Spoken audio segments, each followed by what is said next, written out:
Welcome, everyone. My name is Ankur Patel, Director of Advancement for Hindu University of America. And it's my pleasure to be hosting this weekly webinar series and this special webinar we have today with our youth panelists. As you can see, they are wonderful, engaged people. I'm going to give them brief introductions. It's amazing to see all the people in the chat where you're in, all across America, Chicago, Tampa, San Jose. Always great to see people zooming in. And yes, this will be recorded and it will be shared. But if you want to share now with other people that you think should be participating, don't hesitate.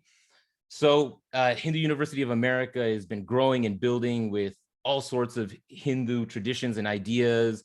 And at the core, one of the things that we know is so important is yoga and how it is intersectional, how it could apply to our daily lives. And in this panel, we're going to get into that. So let me just introduce our panelists first. We have Anushri Chavali. She's a senior at Irvington High School.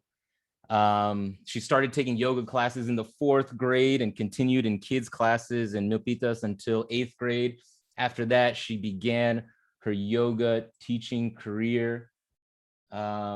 Just trying to change the view right here. Sorry about that.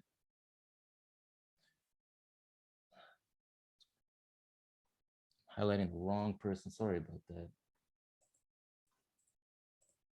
Just click this for a second. So again, sorry about that.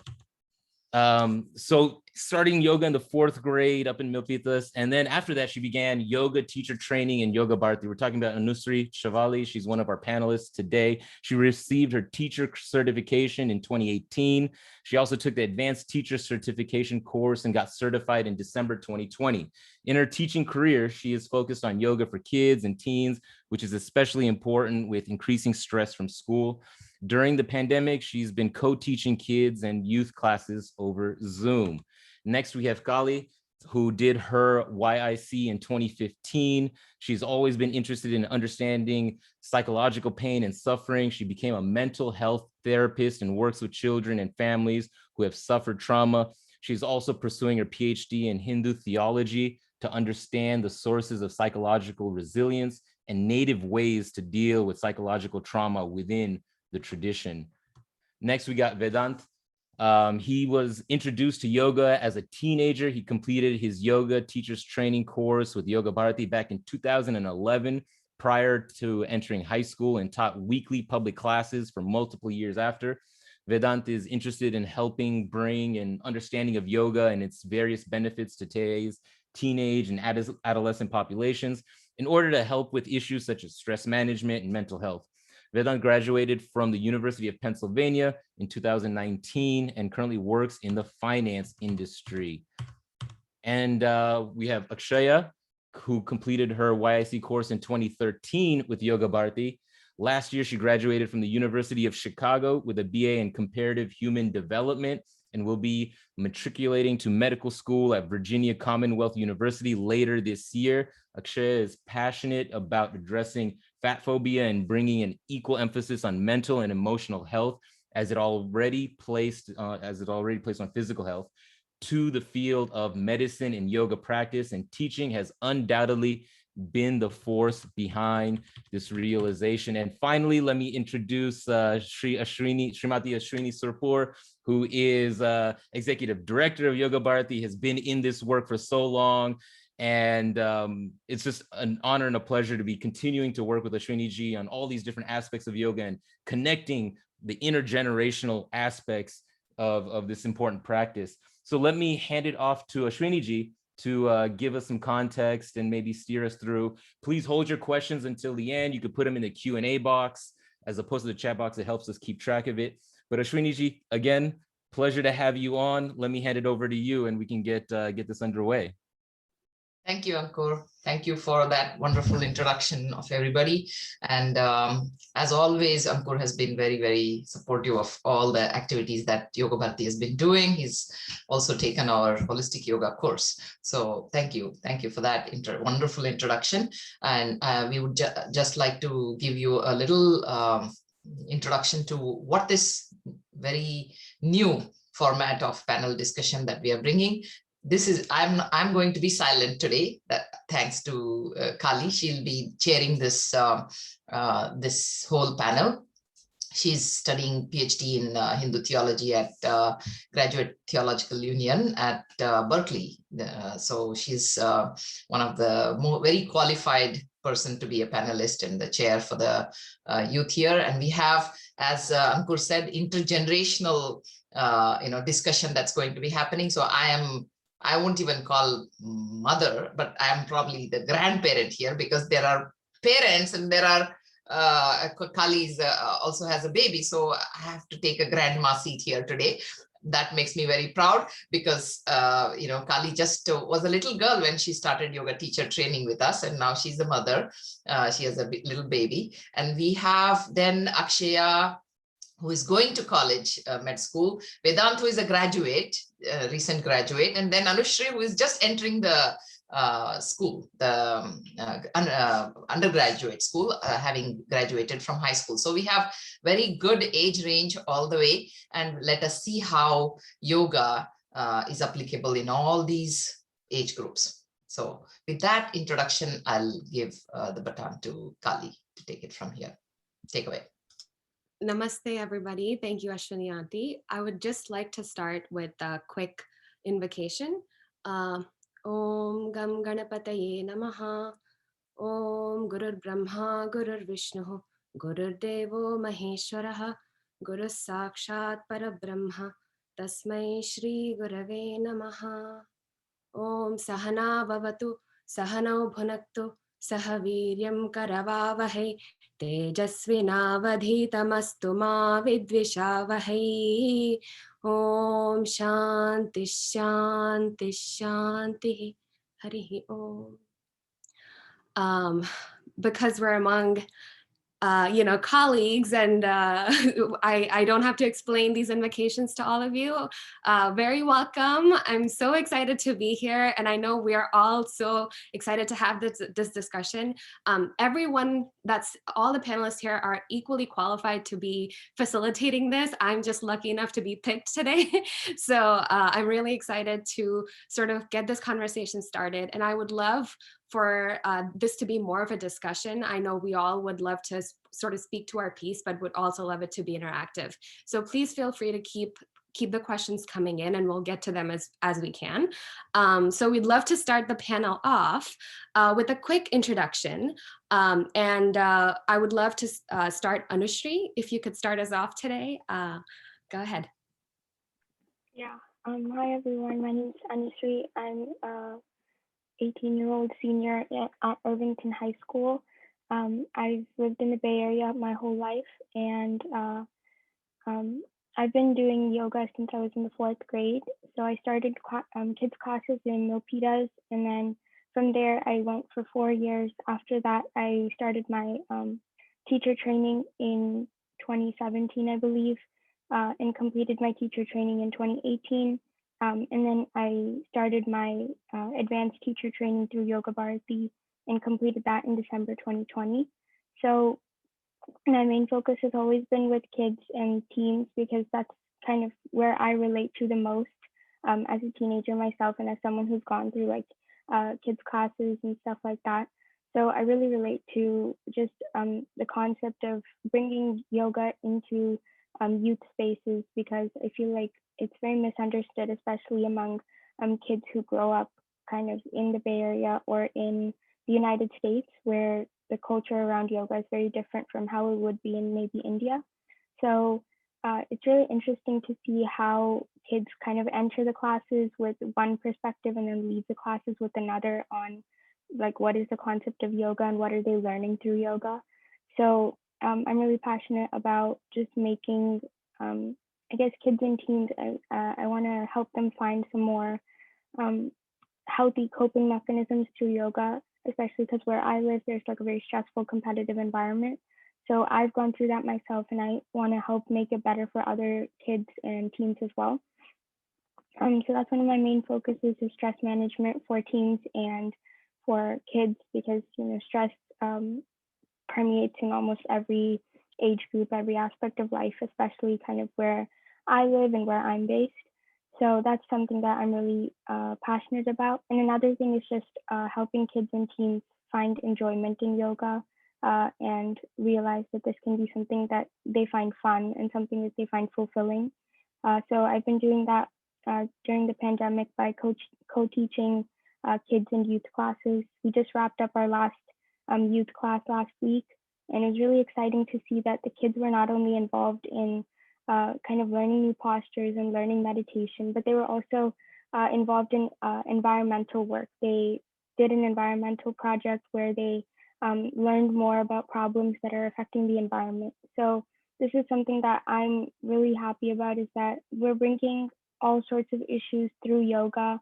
We're helping kids and teens understand more about the world through our practice of yoga, because that's essentially what yoga is. It's a lifestyle. So to be able to help other kids and teenagers kind of understand that concept and incorporate yoga into everything that they do, I think that's something that's really important. And so that's something I'd like to focus on more too.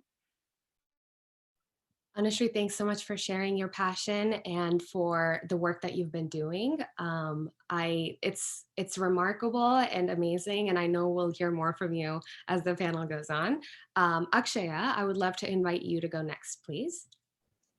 Namaste, everyone. I'm Akshaya. So I also grew up in the Bay Area, and I went to college in Chicago. So a lot of what I'm excited to talk to you all about is kind of doing the YIC course in 2013 and kind of the opportunities that opened up for me in college with the background as a yoga instructor and expanding my own understanding of yoga through the years since then and everything that it can involve.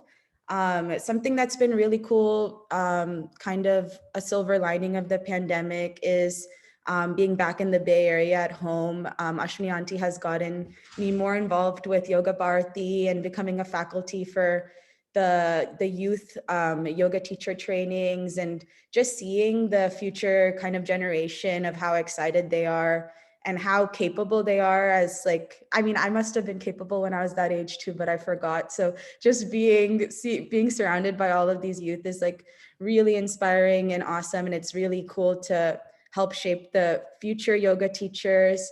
So I also got to teach a lot more in the pandemic with Zoom classes. And at first they were just for like a lot of my college and high school friends. And then slowly their like family members started joining in the background. So it's just really cool to keep growing kind of the impact that we can have as yoga teachers. So I love to talk about stuff more as the panel goes on. Thanks so much, Akshaya. I appreciate your passion, and I'm so excited for everybody to hear about the amazing work you've been doing all over the country. Next, I would love to invite Vedant to introduce himself. Namaste, everyone. So my name is Vedant, and born and brought up in the Bay Area as well, like everyone you've heard from before, and did my teacher's training back in 2011 with Yoga Bharati as well, and then taught for a couple of years after that here at a local Hindu temple for adult classes, which was really interesting. And then from there, I went to college in Philadelphia and used yoga more as an internal tool there. And since graduating, have been working in the corporate world. But I think that the yoga aspects that I learned and the foundation that I learned back in 2011, some of the tools that even if I haven't been teaching that actively, have been incredibly helpful from an internal and just sort of a personal level in terms of stress management, like we're going to talk about here, and just sort of keeping composure and stuff, because what you'll realize is that the stress never ends. Even after you leave things like high school, for example, it just always continues. And so to the extent you have something that you can use to basically help yourself, maintain that balance throughout your entire life, I think there's something super valuable about that. And you will get a chance to talk about that a little bit more. But also same thing, back in the Bay Area now because of the pandemic. And so the silver lining for me too has also been getting back to be able to volunteer again with Yoga Bharati and a bunch of other organizations, just to kind of give back and help people, especially during this critical time, and have these skill sets sort of more widely disseminated amongst everyone who needs it. Thanks so much for sharing, Vedant. An interesting thing about Vedant was he was actually a guest lecturer when I was taking my YSC. So it's so exciting to sort of, he's one of my like gurus as well. So it's very exciting to share the stage with him today. I'm excited for you to share your experience and to hear more from you. I would also just introduce myself a little bit more. So I actually grew up in India. My name is Kali, and like Ashwini Auntie said, I am like married and I'm a new mother, and she's known me for a really long time before I was married. So this is sort of, she's seen me progress through many life stages. And for me, I moved to the US when I was about 15, and I really struggled with that transition. My dad was here with me, but my mom and sister were back home, and I was by myself for the first year that I was here. And I was in like a rural, predominantly Caucasian sort of environment, and they hadn't seen a lot of immigrants. So that was a struggle for me to like really adjust to that environment. So I just got more and more interested in mental health because of my own struggles with it. And so that's what I was always interested in helping people. So that's where, that was my initial passion. So, when you go into college and you're like, you want to help people, the only thing you think of is medical school. But then I discovered this psychological path and then took that. And I went to school for that and worked in a nonprofit working with really traumatized kids and their families. So some of the kids that I would work with, they have been to jail, they're in lockdown psychiatric facilities. They, engage in all the behaviors you think about that traumatized kids engage with, right? So like drug abuse and alcohol abuse and promiscuity and all kinds of, and self-harm and suicidal ideation and suicidal attempts. So those are the types of things that I saw with these kids and their families. And it really gave me an understanding for what the possibilities of psychology were and what the limits of psychology were. And that's where I kind of discovered that psychology and spirituality are kind of a continuum. And that for me, like spirituality is really the kind of bedrock of personal transformation and psychological resilience. So that's kind of what led me to the Hindu theological PhD program that I'm in right now. And so that's what I'm studying. I'm fresh into the program, only a year in. So I'm still exploring my interests, but that's a little bit about me. And I'm gonna, talk a little bit more as we get along.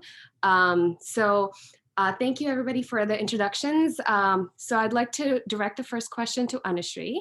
So as we know, the developmental goal of teenage is to find ourselves in high school. What has that journey been like for you? So that journey has been, I hope everyone can hear me well. Yeah, okay. So that journey has been very kind of confusing for me. It's been really filled with a lot of different kind of places that I've kind of explored and avenues that I've gone down. So I think kind of the biggest goal of high school is like figuring out like what career do you want to do. And obviously it's highly likely that you'll probably change your career goals later in life, but as you enter college, that's kind of your main goal, is to figure out what you want to do.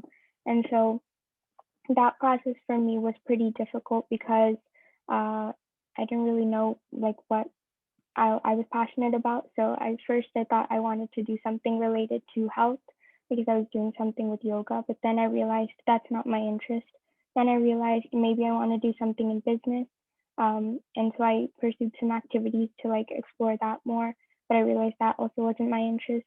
And then in 11th grade, I kind of joined some clubs that were related to technology. So I realized technology might be my interest. So then I went kind of, when I applied to colleges, I chose kind of the computer science route. But even now, after I've chosen it, after I've kind of picked a college to go to, I'm still unsure about it. So I think the process doesn't end once you like figure out what career you want to go into. I think that exploration is always continuing.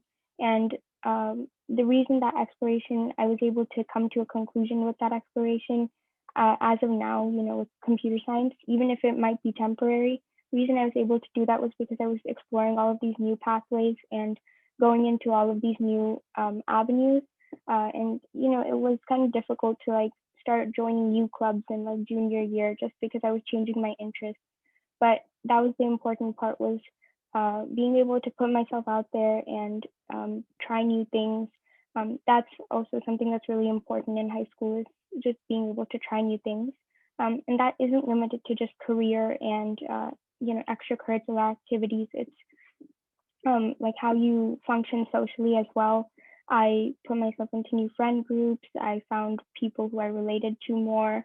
And once I found, the people that I related to, I had to make a conscious effort to actually continue those friendships. So I think the teenage years, especially in high school, it's a lot about just finding yourself, and the way you would do that is through exploration, taking risks, trying new things, going down new avenues. Even if it doesn't all seem cohesive, it's all part of kind of like the journey, which is somewhat cliche, but it's all part of the journey. So you should kind of take all of those different avenues. Thanks so much for that, Anushri. It sounds like you really have sort of embodied that role confusion sort of stage of development that, teenage years kind of consist of.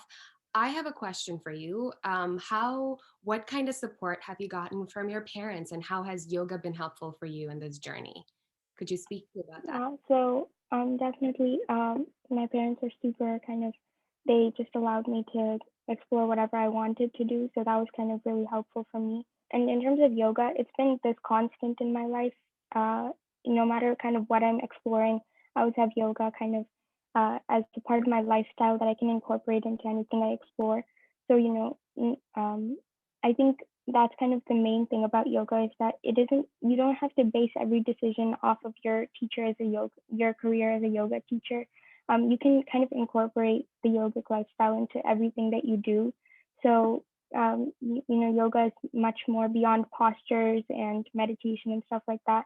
That's the stuff that we definitely see in like classes, but it's also about a mindset, and it's also about embodying certain kind of characteristics and traits, such as, being hardworking, kind of doing things that make you happy, doing things that make other people happy. So, maintaining kind of good relationships with other people. So all of these things, I think, are something that I've incorporated into my lifestyle almost unconsciously, because I've been doing this for so long that kind of these ideals have settled in to my mind. So I think it's something that I'm taking with me through every aspect or every avenue that I kind of enter into. I'm definitely taking the kind of the yogic lifestyle into each phase of my life. So I think that's why I'm able to do things like take new risks and try new things and take up new opportunities, is because I have these kinds of not characteristics, but like ideals that I've learned through my yoga career that are helping me along the way. Thanks, Anushri. I think you bring up several important points, one of which is that yoga is not just asanas, right? It's not just postures. It's really a philosophical system that we can use and incorporate into our lives, no matter what we do, right? We don't have to be yoga teachers. We could be like in technology, or, be doing any other type of job. And that it can really help us live our lives in a more balanced way, and help us to sort of, and taking risks, putting ourselves in new situations, those are all stressful situations. So it can really help us manage that stress. It kind of helps us create safety within ourselves, so that externally we could be a little bit more risky, and kind of expand our lives, and really become an authentic version of the Satchidananda that exists within ourselves, right? Which is such an integral part of our system and philosophical thought. So thank you so much for sort of beautifully elaborating all those points. And then, so Akshaya, I wanted to move on to you next. What life experiences have led you to incorporate different kinds of yoga into your life? And how have you incorporated these different types of yoga? Could you speak to that a little bit? Sure. So I was thinking I'd kind of start from kind of Anushri's age, almost, of like what led me to college. And then I wanted to talk a lot about yoga experiences in college. So I think my junior year of high school, I took a really interesting class called Social Justice, and it made me really passionate about like public health and kind of thinking about issues systemically. And like Anushri said, like my career path did change multiple times since then, but it's still that it's like sometimes you take a class and it sparks interest in you. So one of the parables that they say is that like doctors save those who are drowning from a river, and then like public health officials go upstream to kind of observe why so many people are drowning in the first place. So I was very interested in these sort of questions and kind of like people having access to the health they need, those sort of questions. So then in college, as a yoga instructor, I found this, I was able to have the opportunity to find this nonprofit that was in Chicago called Yoga Care. And their whole mission was bringing access to yoga as a form of health for people on the south and west side of Chicago, where they typically don't have access to yoga. Yoga studios in America kind of have, they're more correlated with gentrified areas like Starbucks's. And so people who were from under-resourced communities didn't have access to yoga. So this nonprofit was bringing yoga to these communities. So I got to work with them and really see, I got to be an instructor with them, but also evaluating their programs and seeing how they were able to bring yoga to these communities. So basically, the first group I worked with were kids who were from really trauma-filled neighborhoods and experiencing gun violence daily, and teaching them stress management techniques. And then another group of people were drug addicts, like heroin addicts, and how they used a yoga intervention to overcome their addiction. So really seeing things that I had learned through Yoga Bharti too, of all the different techniques in yoga, such as like pranayama and used to manage stress, and see them in this application. And it really combined my interest in social justice and yoga, seeing this as like an access issue and people deserving to have the health benefits that come from yoga, whether it's mental or physical. And so it really also like further impacted my own development as a yogi, kind of being able to help people in these ways. And it reinforces each other, and it was good development. Thanks so much, Akshaya. That sounds like really difficult work. You know, I have a little bit of experience with those populations, and it's so incredible that yoga was not only able to help them, but also you through that process, and that you integrated it so seamlessly and beautifully. Thanks for speaking to that. And Vedant, I would love to call on you next. What are the skills you've taken from yoga and applied to other situations in life? And how has it been helpful in your journey into finance, which is like totally unrelated to, some of the fields that we're in? Yeah, definitely. So I think the way I've, looked at it over the past couple of years is that it's really, so when you go through, whether it's a yoga course, whether it's through just even yoga classes, right, you really have a chance to build a set of internal tools that you can basically use pretty much forever. And I think the reason why I say that is because, like I mentioned before, when you go through, high school, you go through college, right, it's been the beginning of these like high pressure situations that you'll be in, and you realize things are tough, but then it's not necessarily, the grass isn't always greener on the other side. And so you kind of have to know and have some level of composure and some level of balance in order to just be able to get to these kind of situations, right? Because life is sort of like a marathon and not necessarily like a sprint, right? And so I think because of that, it's extremely important to have this internal toolkit or set of tools that you can always use in order to be able to basically deal with different types of situations and be able to think rationally and calmly through each of them.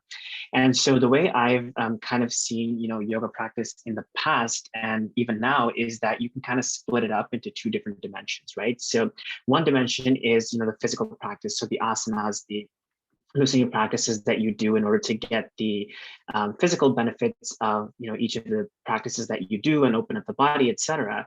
But then the other half of yoga, right, is the more mental side, right? So the meditation, the pranayama, the breathing practices, and all these different things that help you sort of regain your composure, have balance, and just sort of shape perceptions and have everything to do with mental health and stuff like that. So I think, for me, the way I've started to really, obviously physical practice is, one essential component of yoga. And so it's part of the different 8 limbs of yoga practice. So you can't necessarily discard that. But when you do have, for example, limited time, or when you're going into, for example, the corporate world, and you have these different situations that you're faced with a lot of stress and pressure, right? Just having these different pranayama practices, having these different breathing practices that you can do is going to be incredibly helpful. And so, like, to be a little bit more concrete about it, so what I've personally, benefited from in the past is that, for example, if we're late in the night, late on a deadline, and there won't be a chance to get much sleep, then if you do something like let's just say like a mind sound resonance technique, right? 20 minutes, you do it, and then that's equivalent scientifically to a whole, number of hours of sleep. So that's been incredibly helpful. When you have 2-3 minutes here and there between things, if you just close your eyes, just take a few deep breaths, you realize how powerful that is, even though it might seem, sort of superficial when you just think about it. And I think broadly, just having, like 5 minutes of the day to kind of, set aside and just do your own thing in terms of meditation and breathing practices, that 5-minute investment you give like every day, I think just over time, it just really is so beneficial. And I think that it's incredibly helpful the earlier you can get started with that, to just have that level of, me time or personal time. I think it's just so helpful, and it really just sets, your day, your week apart, and really puts you on a better track to get through. And so I think, long story short is that, you hear a lot of older adults, saying, people who are, in their, midlife and past that, saying that, oh, I wish I had this kind of a toolkit back when I was, growing up or just starting out in, the professional world, because it would have been incredibly helpful. And I think, just attending yoga classes, going through a course, whatever it is, right? You have the tools available at your disposal. And so it's, up to you to choose how and when you want to use it. But, long story short, I think that, I found myself kind of utilizing that, everything that I've learned 10 years ago from the actual foundational, yoga course that I did. And, I think different people have different ways of manifesting how they're going to use it. For me, it's been a lot of personal practice and internal practice that's helped a lot. And so I think that that's something that I hope to, keep up. And I think it'll just be incredibly powerful going forward. Thank you so much for that very thoughtful answer, Vedant. I think, you bring up a really important point of sadhana and the importance that it has, central importance that it has within the tradition, because, it's not just when you're stressed out, you can just like pull something out of a hat, right? Like it needs to be something that you're used to, and, you kind of slip into that, right? If you are, if you get stressed out and then you like go and shop or like, eat a donut or something, then your brain is automatically going to go to that, right? Because you haven't made this habit of doing a pranayama or doing something that actually will help you, like an MSRT, during that stressful situation. So thanks so much for speaking to your experience with that. I would love to hear from Ashwini Auntie next. And if any of you want to jump into the rest of the panelists, how has your experience been teaching youth through Yoga Bharati? Thank you, Kali. And I also would like to ask the audience to type in their questions, so that questions for the panelists, and you can name one, or you can simply ask a general question, or you can ask one of the panelists. So regarding how has my experience been, we have been, and I saw Anil also on the panel, and Anil and I have been teaching the youth for the last 20 years. So we have a whole generation of teachers starting from 14 years of age or 13 years of age, and then now they are college graduates, or even for that matter, parents of a child, new mothers. So we know the pattern, how it works. They come, they are either forced by their parents, or somehow they decide it's good on their resume, and then they show up for the yoga teacher training, they get the certificate, and they are out after that. Some 60% of them do not come back immediately. I'm done with my certification. And then they go out for about 3 to 4 years in their high school, or in their college. And then the first thing, they are back in their parents' home after graduation, they call me. Ashwini Auntie, I want to teach a class where I want to help Yoga Bharati. How do I do that? So this is the pattern we have seen very, very well. So the idea that I wanted to give to everybody is that yoga won't go anywhere. Once you, as parents, if there are parents on the panelists here, sorry, in the audience here, once you invest yoga into your children, you have given the best investment, not the money, not the property, not even the degrees that they collect, because, you know, once you empower them with yoga, they know what they will go, they will figure out, like what Anushri was talking about. She was so confused. She finally figured out, and so, you know, or she's still figuring out, but the point is that she's a responsible adolescent, trying to find her way and trying to develop wings to fly. But she knows, instead of giving fish to people into their mouth, we just teach them how to fish, as they say, right? That is what yoga does, and that's all I wanted to say. And coming to yoga teacher training, all of these youth who have done yoga teacher training have not done yoga teacher training because they wanted to become a teacher and use that as their career and bread and butter, but they have taken this yoga teacher training to be in what Kali said, to be in sadhana. That's my 2 cents. Thank you, Ashwini Auntie. So I would also love to sort of speak to my experience with how yoga has impacted my life, and how I've used it through my entire career and personal life. So I want to start where Akshaya started as well, and where Anushri started, which is as a high schooler. You know, it was just like that, coming into such a new environment without support, you know, not really knowing how to deal with all these changes. And, you know, you're already a teenager, you're already kind of like a little bit stressed out.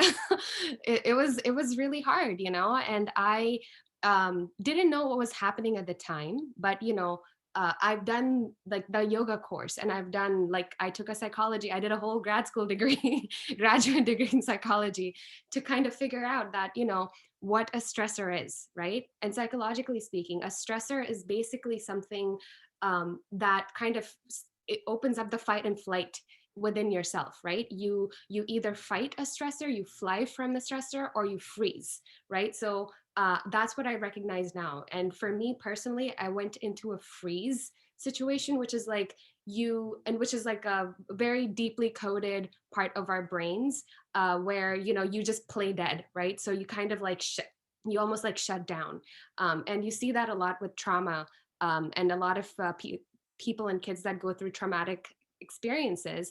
And trauma is really nothing more than something that exceeds your capacity to handle it. So you have a certain amount of capacity, and if whatever happens to you is like more than that capacity, then that's a traumatic experience for you. And what I see all the time is people like, so when you have a traumatic experience, you kind of get stuck there. So, you know, we have the so that is actually what we're trying to resolve in psychology or through yoga, right? So Ashwini Auntie, which is the Patanjali Yoga Sutra that I'm totally blanking on it. The first one that talks about Yoga Chitta Vritti Nirodha. Okay. You have to come back to yoga refresher course. Yes. I know, all I could think of was Thiram Sakam Asana. I'm like, that's not it. So like, so Chitta Vritti Nirodha. So that's a Chitta Vritti, right? Like that, it's a disturbance in your Chitta.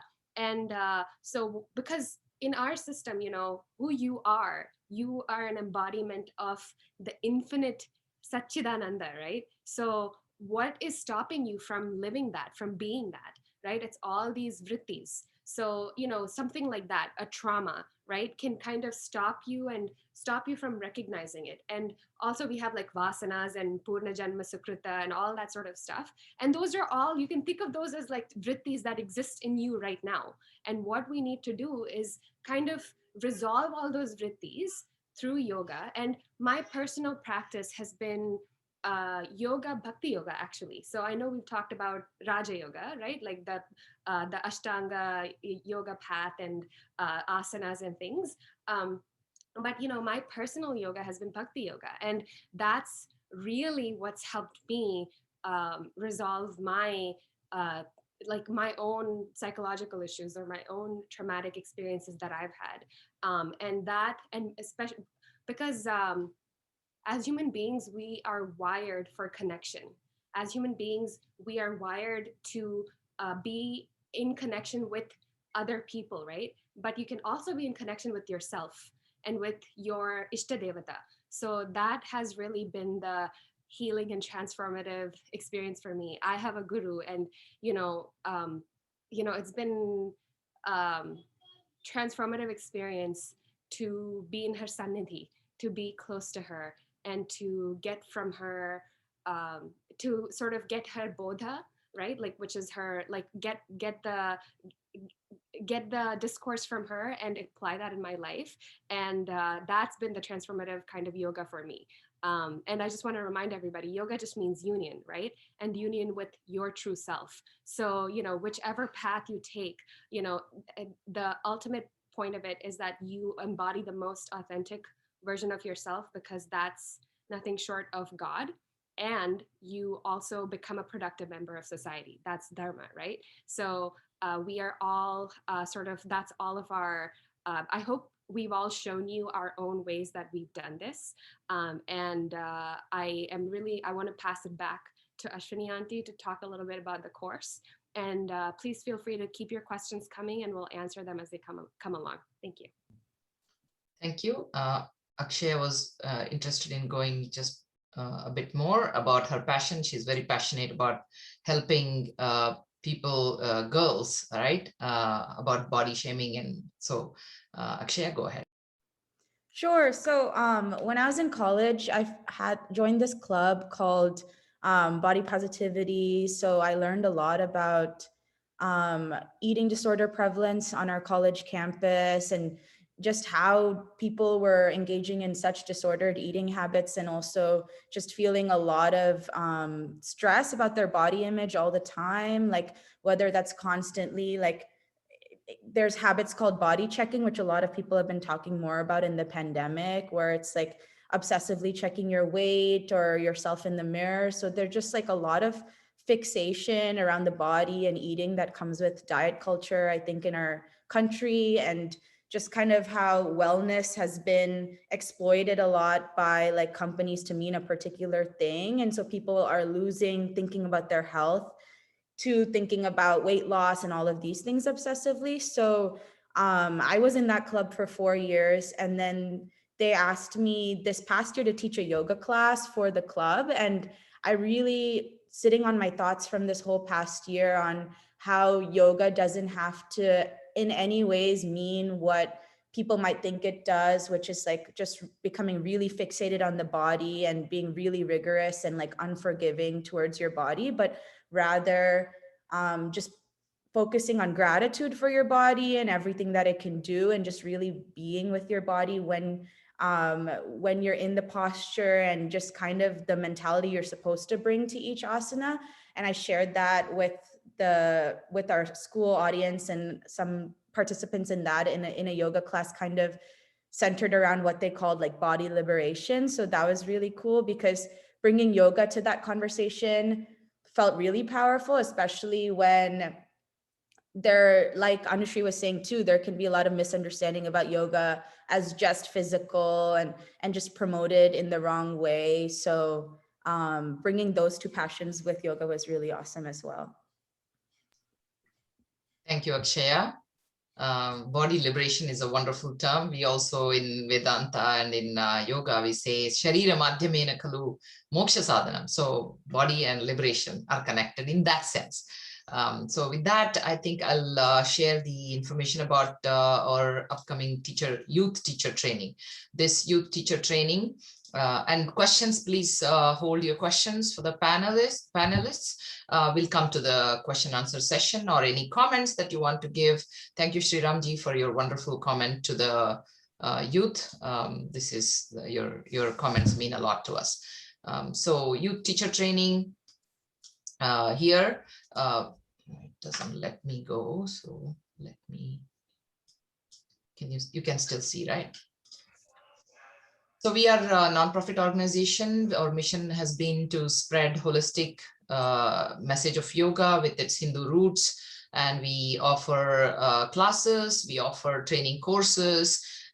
This is one of the training courses. We also have adult teacher training, and we have diploma in yoga therapy. And we also promote yoga through various community engagements. And the current community engagement that is going on is the 21-day yoga for various health conditions, all offered free. And this is for International Day of Yoga. And we just closed the registrations. We were inundated with a number of registrations for 3 tracks: yoga for health, stress management, yoga for the diabetes management, and yoga for pain management. So we are in that process right now. So our accomplishments, we have offered that discount of 50,000 hours of free is simply just a name, but we definitely have way past gone beyond that number here. We offer free and affordable yoga classes, or volunteers, the youth included. And then we have trained over 700 yoga teachers in various chapters. We also in the Bay Area are very actively giving yoga for wellness and therapy through our year-round classes, even online these days. So yoga in various sectors of the society, corporate sectors, drug rehab centers, after school daycare centers, in the schools, hospitals, and various groups, prenatal, kids, wellness, therapy needs, and especially youth, and also special needs children. And our youth actually teach the younger kids. So it's a very interesting ecosystem we have built, where the yoga for the youth, for that matter, the youth yoga teacher training is also primarily driven by our senior youth. So it's a very empowering, very inspiring course for the youth, because they get to see the older youth teaching them, and having traversed that path.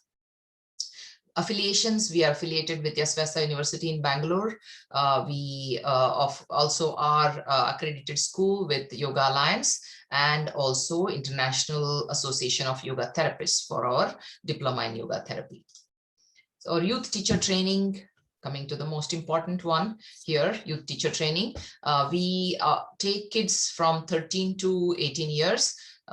Kids who, or rather youth who are 16 to 18 can still sign up for youth teacher training, but they have an option to go into adult teacher training module 2 and complete their RYT 200 course. For youth below 16, we ask them to do youth teacher training and hold on to this certificate until they are turned 16, and then they are eligible for the RYT 200 training, which is the 200-hour complete teacher training certification. Here also, they pretty much can teach completely as long as there is some adult supervision and mentorship. So with that, we have module 1, which is an intensive course, 2 batches this time. One batch starts in June, that is June 14th to July 19th, 1 month, weekday evening course, 3 hours per day in the evening.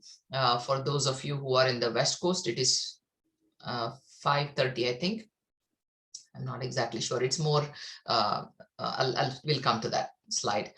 Then we have July 10th to August 8th, which is Saturday and Sunday, 5 hours per day, which is the weekend only course. So module 2 will be more of a workshop for the youth, where they come 1 weekend after about 3 to 4 months gap, because that's when they assimilate the knowledge, they observe the classes, they teach a little bit, and then when they come back, that workshop will help them connect back again and get to ask questions and share their experiences and all that. That's why there is a gap there.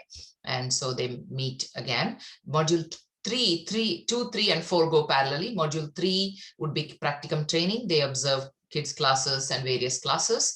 And then module 4 will be practicum delivery, where they teach 15 hours of teaching the friends and community. So batch 1 dates are here, Monday to Thursday. It's 4:30 p.m. PST, and that is 7:30 p.m. EST. It's more, and youth are pretty good at staying at night, so we are okay with that Eastern time being 7:30, because there are people who like to sign up like that. Although we ask them to eat early in that case, eat around 4 or 4:30, and then so if they can just maybe, drink a glass of milk and sleep, that's fine. So if they are interested in the late course, otherwise they have weekend course, which is the 8 a.m. to 1:30 p.m. PST, which is 11 a.m. to 4:30 p.m. EST on Saturdays and Sundays both. So these are the 2 batches. There are different timings and different time zones. We try and satisfy all the time zones. 4:30 p.m. Session, this weekday course. One family from India has joined, and the child is willing to wake up at 5 a.m. So if that's the case, you can join from any time zone. 5 a.m. is a great Brahmi Muhurta to join and do the course. So that is what are the benefits of yoga teacher training? We teach all these holistic aspects, asana, pranayama, everything that was talked about today that the youth talked. We do all of that. And we also conduct stress management classes and courses for youth.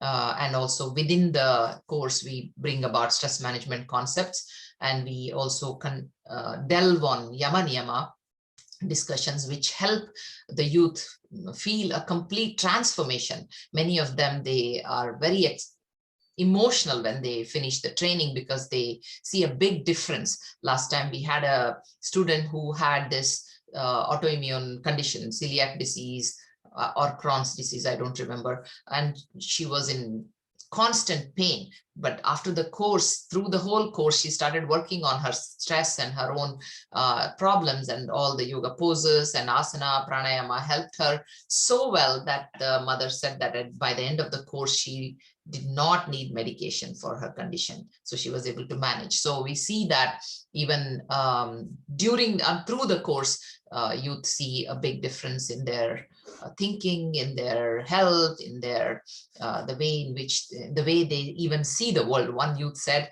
that when we talked about the santosha, that is contentment as the yama, we were talking about how we sit in the class and more with a competitive spirit and more with how can I score more and how can I impress the teacher more, versus really sit with an idea of learning, and that's it, me and my teacher and my subject. That is contentment, because you're already content on what is there for you to do. You just do that.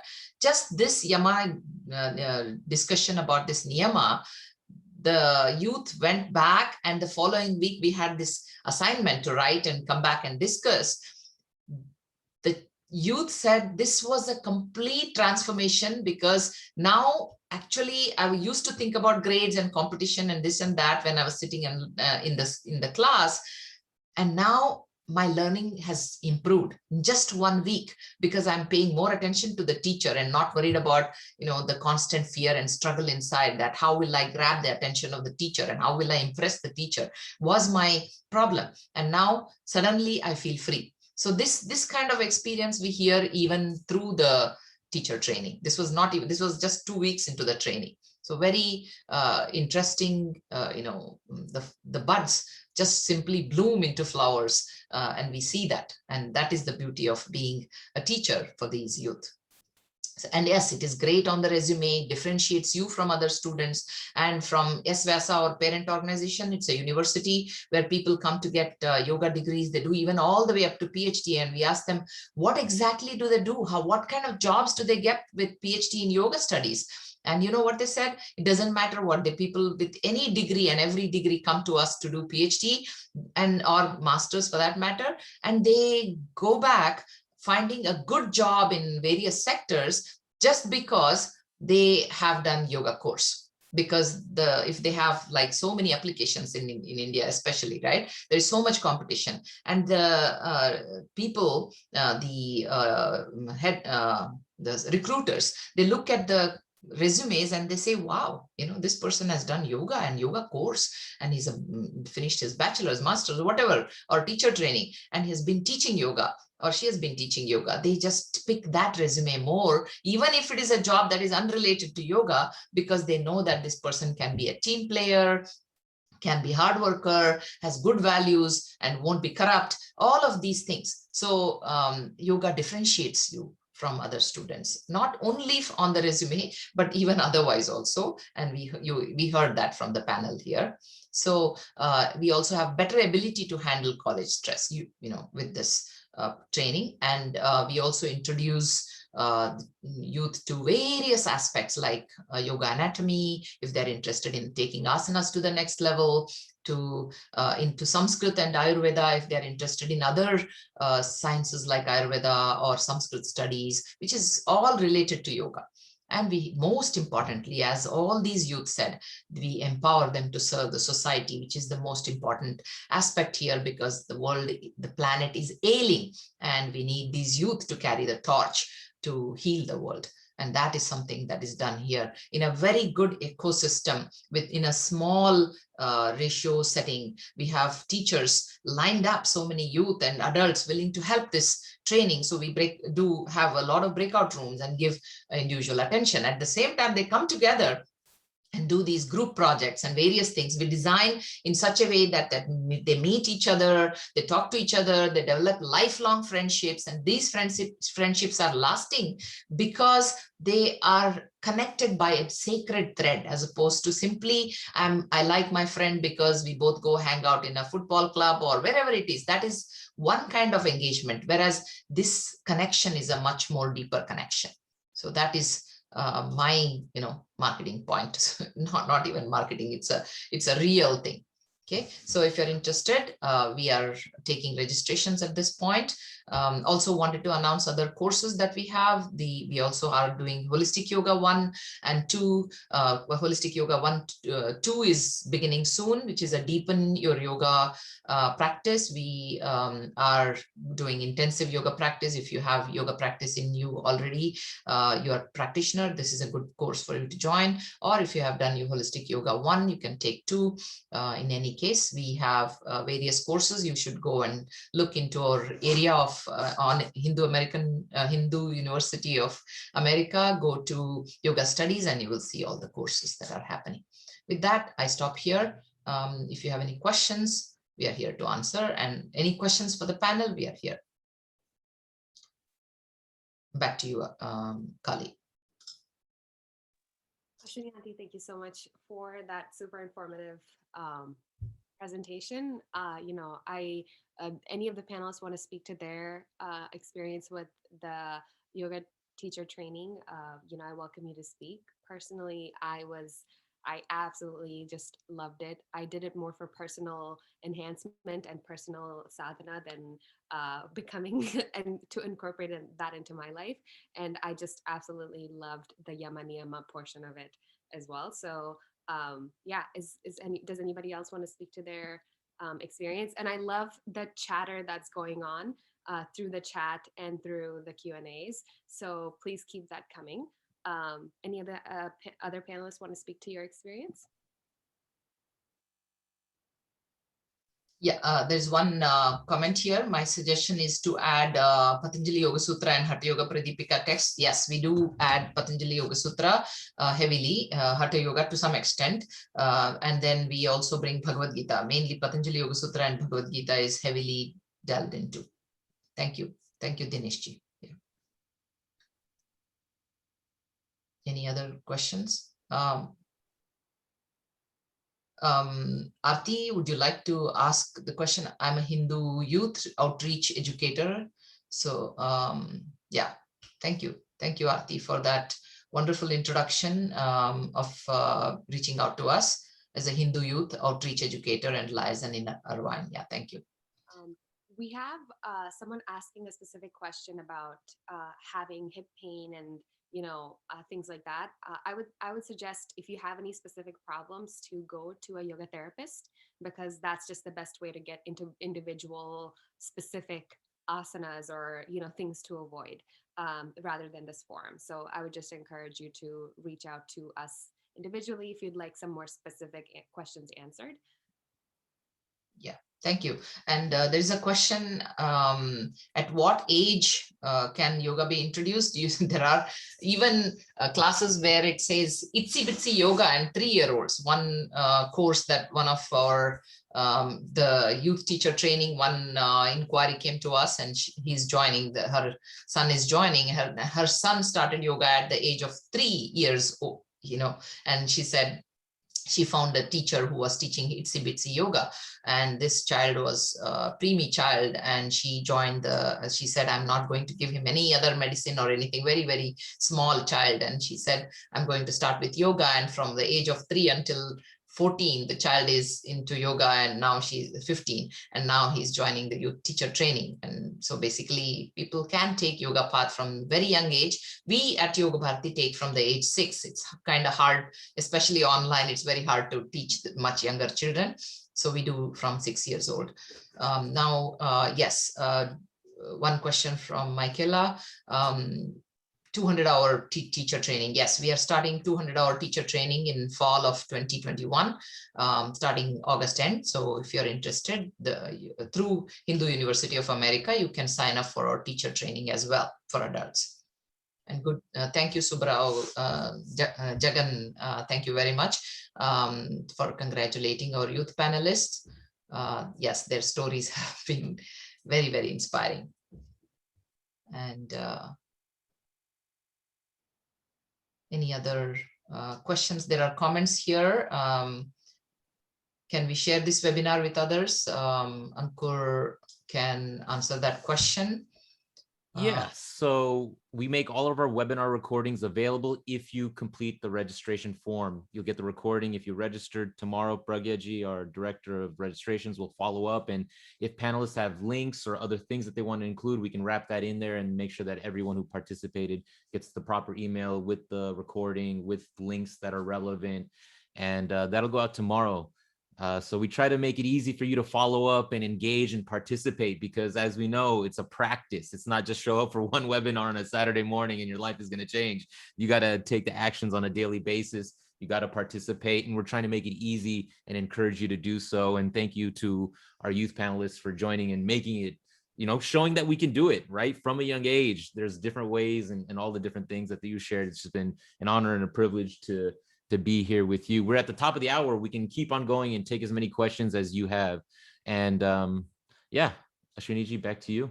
Thank you. And Aarti, would you mind,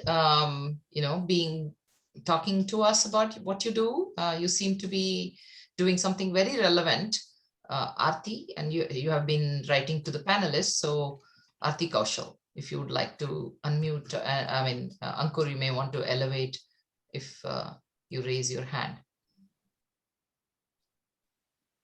Very, very good work by Aarti here on empowering Hindu youth. So yes, hello, good morning, namaste, everyone. I have been following a lot of the HUA webinars, but this one in particular caught my eye and really interested me. We are really, really seeing a renaissance of our Sanatan Dharma and our ancient, Indian and Hindu teachings.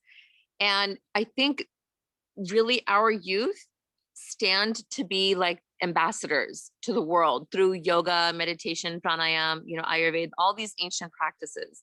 So people like Ankur are really trying to, and myself are really trying to engage our youth to really bring our ancient teachings to the masses.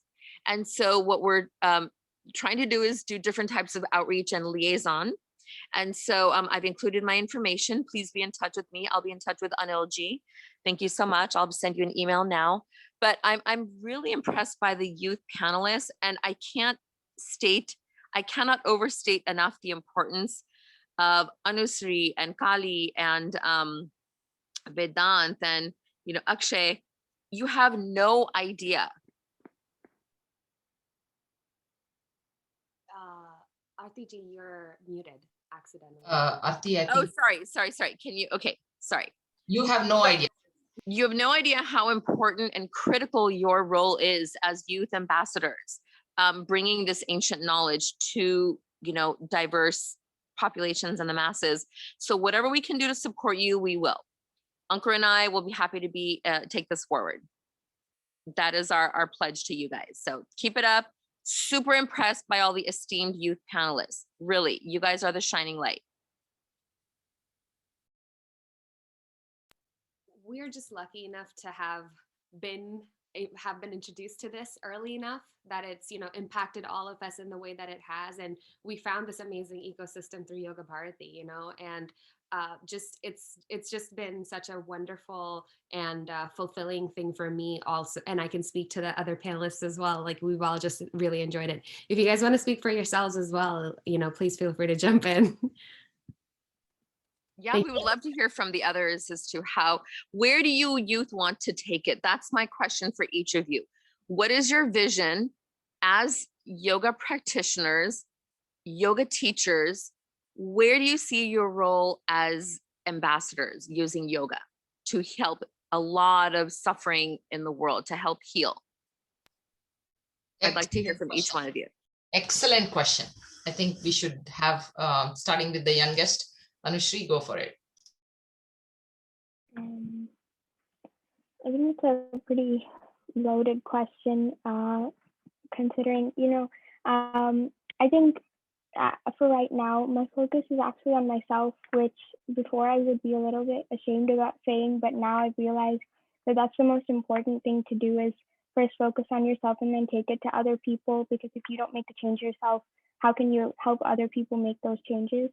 So, right now I'm in this phase where I'm really focusing on myself and my own career and my what do I want to do in life, and that's where that's the level I'm at now. But in the future, I do want to go into technology, which is a super it's an industry that's very full of stress, and people live a very fast-paced life there. So I want to enter into that field for my career. So in terms of where do I want to take my yoga practice, I want to take it into that sector where, especially in the Bay Area, because I'm planning on staying in the Bay for a long time. I want to take it into that sector where people kind of live a very stressed out and fast-paced life. And I want to help people kind of deal with the effects of what this kind of fast-paced life can do. And I want to help people build better coping mechanisms so that they can be more healthy for a longer period of time. Excellent. Akshay. Okay, so that's such a good question. I was thinking that I do feel particularly passionate about, I think, addressing how yoga has been culturally appropriated and misunderstood a lot in America. So it was really cool to me, because after this class that I taught for people in college, a lot of white yoga instructors reached out to me, and they were like, do you have resources on the history of yoga? Because I really want to kind of ground what I'm teaching appropriately in the historical context and come from there. So I think just really promoting how yoga is at least holistic in addressing a lot of the ways that it's being marketed in America today is really important to me. I think reaching a future where yoga she got muted.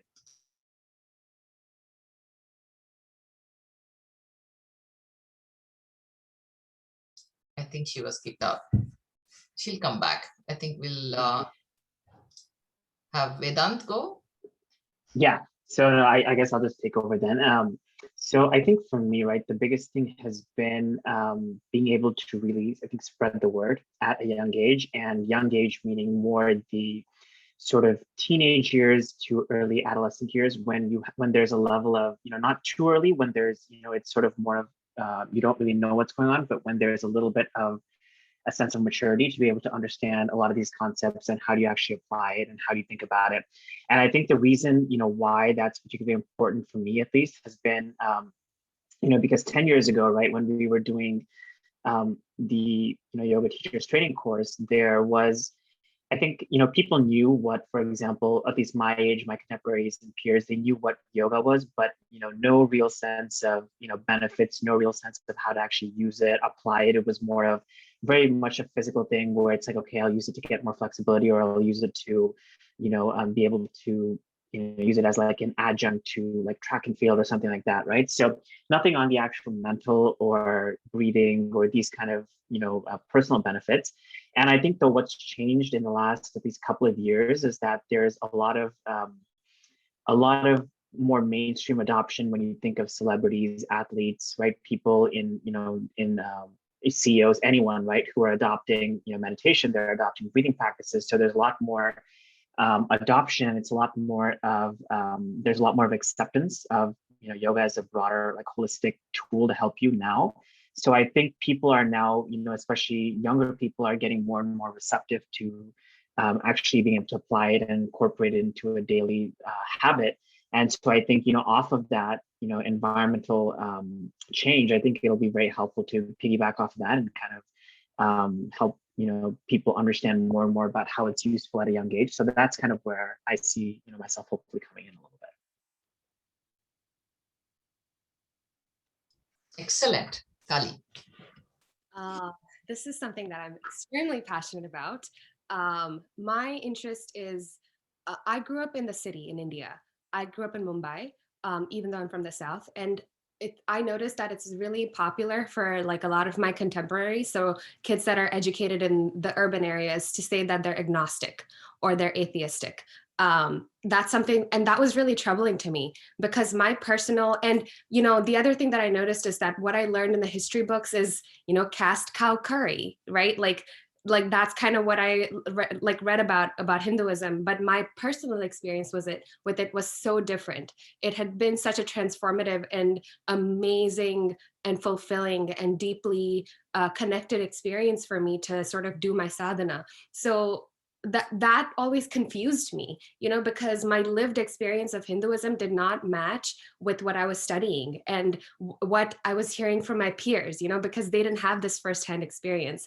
Because of the family that I was born into, we always have had sadhana incorporated into our lives. So my sort of interest is in, like, for the youth to be able to proudly say that they're Hindu, and that you can be like, Hinduism actually lends itself really well to liberal values, to be progressive and to be accepting, and to, whether it's, climate change or, women's rights or whatever, like it really it lends itself to sort of saying that everything's a manifestation of Satchidananda. That's what Advaita Vedanta kind of speaks to, right? So, there's nothing that is excluded from that. So everything has its place, everything deserves respect, everything has a right to be respected as a manifestation of that. So for me, that is such a beautiful, inclusive, and important idea for this time, because every struggle that I see is either people lacking in embodying that Satchidananda, or the lacking recognizing that.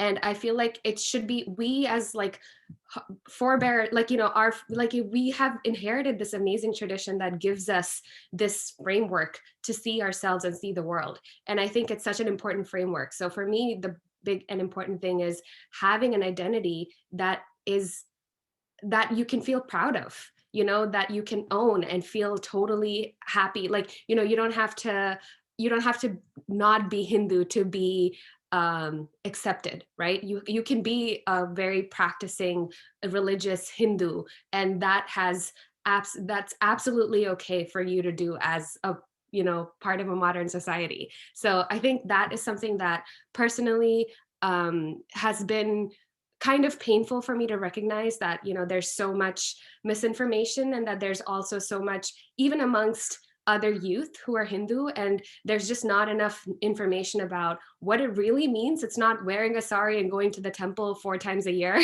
That's not what it's about. It's a daily practice, like we've been talking about, and can really enhance your lives. And what I noticed is psychology, there's so many things within psychology that are incorporated into our culture, and so that's kind of my interest, is like, I think Hinduism actually, if you applied it, the cultural aspects of it, it would actually enhance your life. So that's kind of my focus of study, and that's where I want to take where I am studying. So that's kind of my interest, and that's why I am where I am. Thanks so much for asking that question. Thank you, Kali. Very, very beautifully said, and what a passion among the youth here. And these are torchbearers, and my heart is filled with gratitude, here. Thank you. And one question before I go to Akshaya. Akshaya is back. Michaela asked a question: as a Caucasian female who desires to learn and perhaps even teach authentic yoga, Sanatana Dharma and Vedanta, how do I teach yoga without culturally appropriating it? Frankly, just this question itself says that you're authentic and you are not going to appropriate in any manner. Cultural appropriation is more about intention, to do something rather than really the action, right? It could be a same action where you translate a text into English and then you teach it because people don't understand, versus let me translate everything into English and throw away all the Sanskrit texts, right? So that is more of an intention versus the action of actually translating. So in that sense, you're already doing good. And our school brings the authentic yoga. Yes, we do translate. Yes, we do bring it in a way that is best compatible, but compatible to the Western culture. But at the same time, we are not diluting it by any means. We are not changing the meaning of it by any means. We are not changing the intent by any means. So in that sense, you can always practice the holistic yoga. With that, I'll give it to Akshaya now. Go ahead, Akshaya. You dropped off.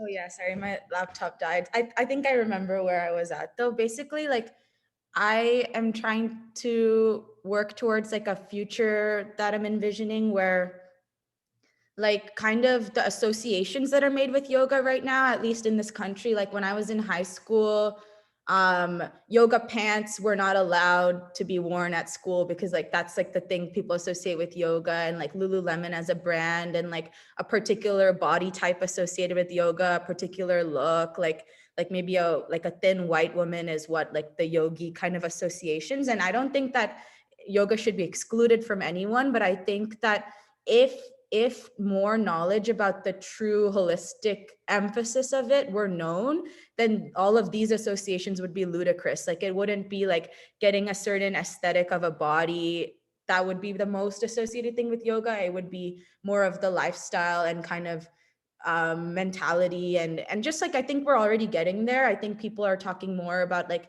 meditation and stuff in our society anyways, but I just think like being part of that transition of changing what like the face of yoga is in our country will be really awesome. Very, very nice. Thank you very much. And if you have any other questions, anything you want to ask, feel free. And otherwise, let's close the session with once again. Yes, Anil, please go ahead. There you are. I just want to make a comment? It's wonderful to see the panelists who are budding great yogis who are torchbearers, and there are a lot of parents out there, and I'm sure they feel proud of the contributions and learning the youth they're providing. So how do they can, because I'm seeing on chat a lot of accolades and how this can be taken to next level. So my appeal to parents is it's not just that youths cannot just take it on their own. So there is a whole backbone and support system needed, especially from parents, because these youths not only inspire youths, but they inspire adults also.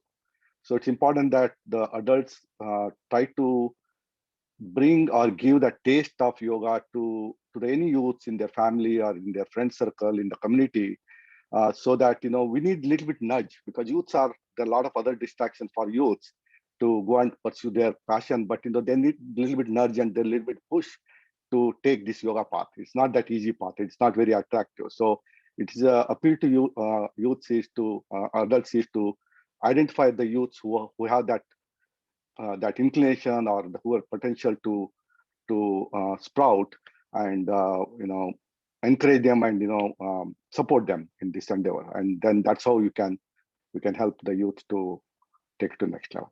That's what I want to share. Thank you. Thank you very much. Anybody wants to be a panel, want to be coming to the panel list to ask or comment? That would be nice. If not, we'll close the session. Yes, there's a question. How may I contact regarding low income and desire to take these courses? Yes, We do offer low income discount. We even have, I mean, again, to state simply, no one will be turned away because you cannot afford it. That is the policy Yoga Bharati follows. So please do contact us at ytt@yogabharati.org if you're interested in yoga course for adults or even youth. So totally, learning is free. Just we need to survive, so we ask money. That's the only thing. Any other point? Anybody else? Okay, let us close the session with the Shanti Mantra. We'll just chant Sarve Bhavantu together. Om Sarve Bhavantu Sukhinah, Sarve Santu Niramayah, Sarve Bhadrani Pashyantu, Ma Kaschit Dukha Bhag Bhavet. Om Shanti Shanti Shanti. Thank you. Namaste. And yes, there are more questions coming in. Course details are on our website. If please contact us at ytt@yogabharati.org. Once again, ytt@yogabharati, Yoga Bharati with the TI, not THI, ytt@yogabharati.org, and we'll answer all the questions that here.